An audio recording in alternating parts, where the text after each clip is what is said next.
When a teacher of the law came to Jesus and heard them debating, Mark 12:28, noticing that Jesus had given them a good answer, he asked him, of all the commandments, which is the most important? Singular.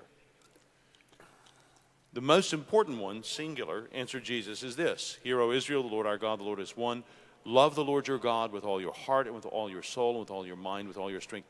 But then he goes on and says, the second is this: love your neighbor as yourself. There is no commandment greater than these. Why do you think Jesus answered that singular question with two? Kind of like you were thinking about the catechism. Yeah. To make clear that if someone says they know God and hates their brother, they're a liar. 1 John. 1 John. In other words, Jesus had the same burden, it seems, that John had.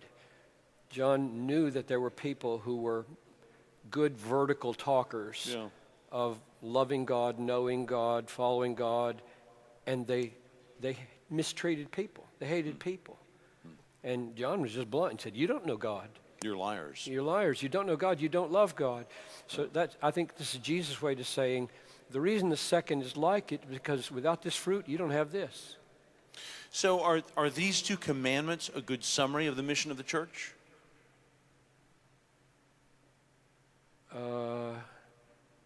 Well, you'd have to add some verbs, wouldn't you?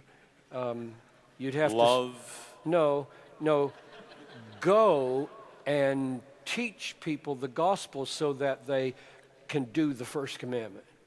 Okay. And go and teach people the way you get redeemed from bondage to sin and love of self so that you can fulfill the first commandment and do the second commandment. So those two commandments are what you say when you're doing missions. Like, love God, love people, and they'll say, wow, can I love God with all my heart, soul, mind, and strength? And you say, well, in bondage to sin, you can't. And here's how you get free: the gospel.